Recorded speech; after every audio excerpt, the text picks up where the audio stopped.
Olá, meus irmãos! Tudo bem? No vídeo de hoje, nós falaremos sobre os 6 pecados que Deus detesta.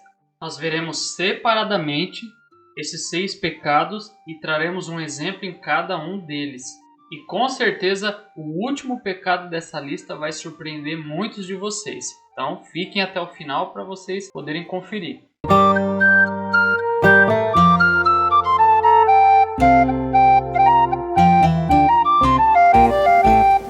Meus irmãos, não se esqueçam, nós queremos ajudar todos os peregrinos em sua caminhada com Deus, a entender as Escrituras, ter comunhão com o Senhor e conhecer como Ele realmente é. Justamente por isso, eu quero convidar vocês para serem membros do nosso canal. Além de receberem benefícios exclusivos, vocês estarão nos ajudando a alcançar ainda mais pessoas com a Palavra de Deus, tornando possível a criação de conteúdos com qualidade e fidelidade aqui no canal.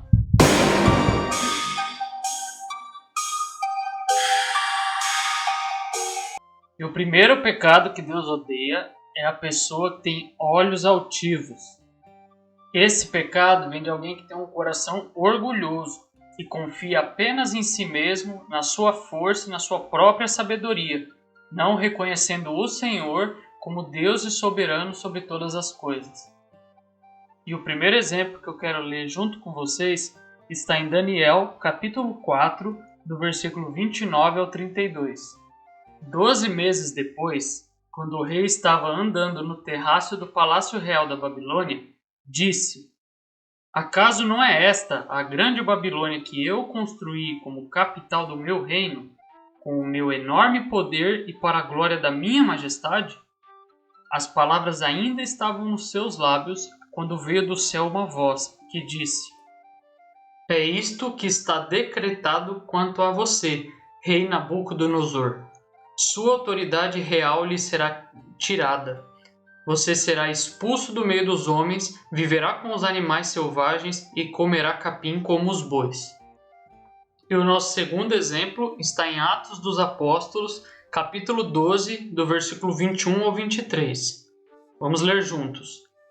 No dia marcado, Herodes, vestindo seus trajes reais, sentou-se em seu trono e fez um discurso ao povo. Eles começaram a gritar: "É voz de Deus e não de homem." Visto que Herodes não glorificou a Deus, imediatamente um anjo do Senhor o feriu, e ele morreu comido por vermes.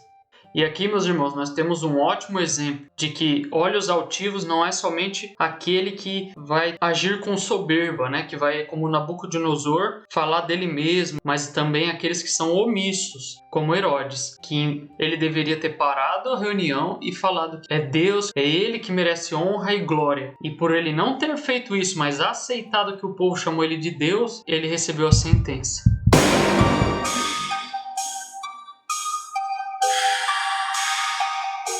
E o segundo pecado que Deus odeia é da pessoa que tem a língua mentirosa. São as pessoas que distorcem a verdade, usam da mentira a todo instante para enganar, para derrubar, distorcer e alterar o rumo da justiça. E é por isso que está escrito em Provérbios capítulo 12, versículo 22. O Senhor odeia os lábios mentirosos, mas se deleita com os que falam a verdade. Isso não vem do Senhor, e o Espírito Santo nos ajuda a nos libertar dessas coisas, desses pecados que são abomináveis diante de Deus. E agora, meus irmãos, eu quero usar como exemplo a passagem que está em Atos dos Apóstolos, no capítulo 5. Um homem chamado Ananias, com Safira, sua mulher, também vendeu uma propriedade. Ele reteve parte do dinheiro para si, sabendo disso também sua mulher. E o restante levou e colocou aos pés dos apóstolos. Então perguntou Pedro: "Ananias, como você permitiu que Satanás enchesse o seu coração, a ponto de você mentir ao Espírito Santo e guardar para si uma parte do dinheiro que recebeu pela propriedade? Ela não lhe pertencia? E, depois de vendida, o dinheiro não estava em seu poder?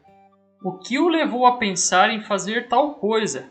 Você não mentiu aos homens, mas sim a Deus." Ouvindo isso, Ananias caiu morto. Grande temor apoderou-se de todos os que ouviram o que tinha acontecido. Então os moços vieram, envolveram seu corpo, levaram-no para fora e o sepultaram.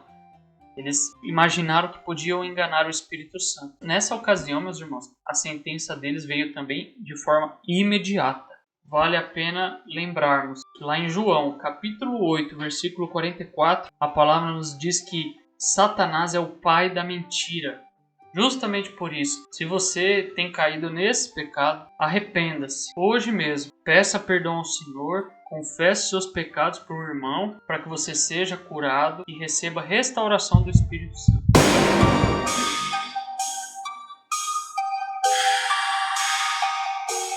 E o terceiro pecado que Deus odeia é daqueles que derramam sangue inocente. Vamos ler juntos algumas passagens lá em 1 Reis, capítulo 21, a partir do versículo 8. Então ela escreveu cartas em nome de Acabe, pôs nelas o selo do rei e as enviou às autoridades e aos nobres da cidade de Nabote. Naquelas cartas ela escreveu: decretem um dia de jejum e ponham Nabote sentado num lugar de destaque entre o povo. E mandem 2 homens vadios sentar-se em frente dele e façam com que testemunhem que ele amaldiçoou tanto a Deus quanto ao rei. Levem-no para fora e apedrejem-no até a morte. Ela foi lá e fez tudo isso para que Nabote fosse considerado um transgressor, tanto da lei, contra Deus, quanto do próprio rei. Só que novamente o Senhor não deixa barato. E lá no versículo 19, o Senhor diz assim: diga-lhe que assim diz o Senhor: você assassinou um homem e ainda se apossou de sua propriedade? E acrescente: assim diz o Senhor: no local onde os cães lamberam o sangue de Nabote, lamberão também o seu sangue. Isso mesmo, o seu sangue.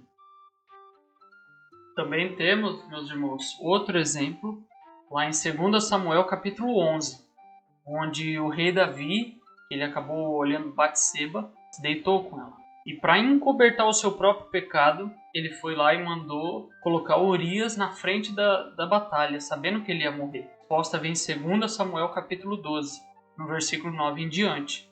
Deus envia o profeta Natã para falar a Davi sobre o seu pecado. E ali, claro, o rei Davi se arrepende, pede perdão, mas as consequências da injustiça dos seus atos vêm sobre ele. Tanto que ele perde aquele filho e depois, mais para frente, nós sabemos que todos os filhos dele acabam perseguindo ele, maltratando, e ele realmente não teve paz. E um último exemplo, e não menos importante, nós podemos citar aqui, está lá em Gênesis, que é o que? Sobre Caim e Abel. Abel, ele ofereceu a melhor parte para Deus.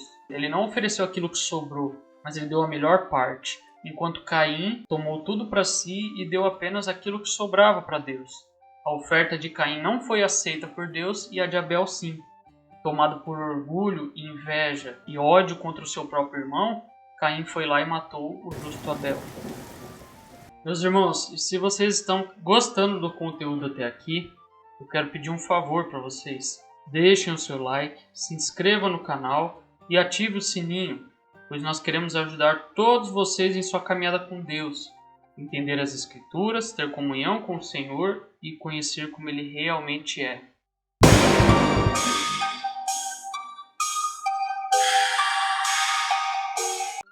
E o quarto pecado que Deus odeia é daqueles que traçam planos perversos. São aquelas pessoas que maquinam o mal em seus corações. E o nosso primeiro exemplo, meus irmãos, está lá no livro de Esther, no capítulo 7. Hamã, ele tinha preparado uma forca para Mordecai, ou Mardoqueu, dependendo da versão que vocês leem da palavra. E ele tinha feito justamente por odiar, por maquinar esses planos perversos. Ele queria a morte dele, de Mardoqueu. Só que Deus faz uma reviravolta na história e acaba que ele mesmo é enforcado e ele é morto na própria forca que preparou para Mardoqueu.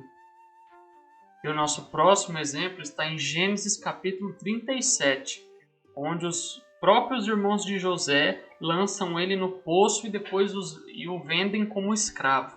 Mas no fim, ele pôde trazer restauração não somente para sua casa, mas para toda a terra, pelos anos de fome que toda a terra passaria. E nosso último exemplo está em Números capítulo 22 até o capítulo 25. Nesse exemplo, nós temos Balaque, que procurou Balaão para que ele pudesse jogar uma praga em Israel. Ele queria amaldiçoar. Então, qual que foi aqui o plano perverso de Balaão? Ele, sabendo que Deus não permitiria que Israel fosse amaldiçoado, fez o plano perverso, fazendo com que Israel pecasse contra Deus, ou seja, perdesse a proteção de Deus por estar em pecado. Enquanto Israel estava em Sitim, o povo começou a entregar-se à imoralidade sexual com mulheres moabitas.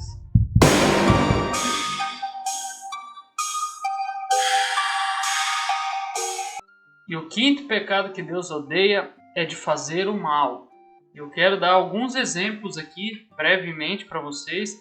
Lá em Mateus, capítulo 14, nós temos o relato da decapitação de João Batista. Então, João Batista é decapitado ao mando de Herodes.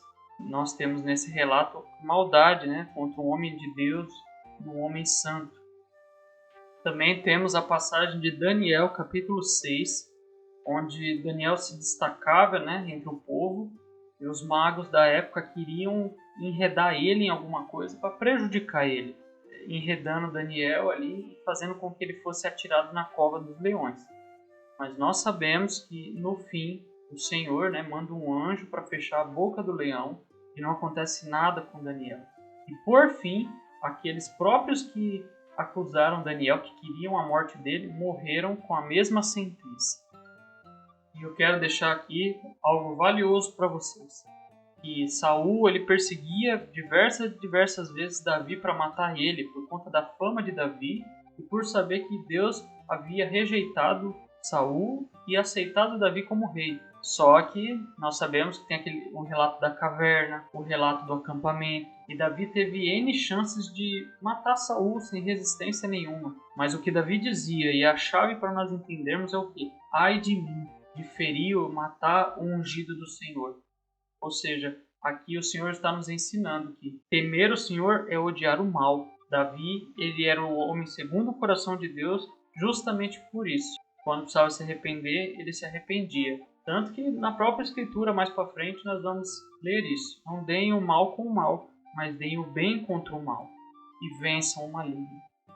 E como prometido, agora nós falaremos do último pecado que Deus odeia. Porque eu sei que muitos vão ficar surpresos aqui.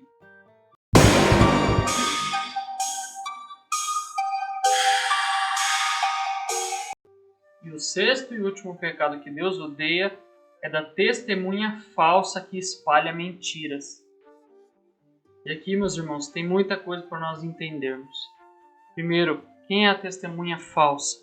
É aquela que não é nenhuma testemunha. E todos aqueles que nasceram de novo, foram lavados pelo sangue do Cordeiro e receberam o Espírito da graça, são testemunhas de Cristo. Elas testemunham sobre aquilo que Ele fez na vida delas. Então, nós somos essa testemunha para mostrar para o mundo que somos verdadeiros, que Cristo vive, e que Ele é digno de todo louvor, honra e glória. E quem são as testemunhas falsas? São aqueles, os ladrões, que não entram pela porta, mas entram pelo muro, como o próprio Jesus disse. Esses ladrões, eles vêm para roubar, matar e destruir. São testemunhas falsas. Falam do que não sabem e do que não vivem, para agradar os homens, para enriquecer, para agradar o mundo. São falsos profetas. E alguns podem pensar, mas por que se a glória vai para Deus? Deus não precisa da sua mentira para ser glorificado. Ele é santo. Você não vai profanar o nome de Deus com as suas mentiras. Então, é isso que nós precisamos entender, meus irmãos. Deus ele é justo, santo, misericordioso, amoroso, zeloso e Ele não abre mão de quem Ele é. E se você se encontra nesse estado, você sente que você tem incorrido nesse erro, arrependa-se agora. Deixe de ser mentiroso. Abra sua boca e o seu coração diante do Senhor. Fale a verdade. Diga, Senhor, eu não vivo dessa forma, mas agora, a partir de hoje, eu quero ser como o Senhor. Me ensina, entra na minha vida. E é isso, meus queridos irmãos. Se você gostou desse conteúdo, se você ficou até o final, não deixa de dar o seu like, se inscrever no canal, participe conosco, seja membro, nos ajude a levar a palavra de Deus a cada vez mais longe e que mais peregrinos sejam somados à nossa família. Peregrinos de coração, não se esqueçam, estamos rumo à pátria celestial. Um grande abraço, fiquem com Deus.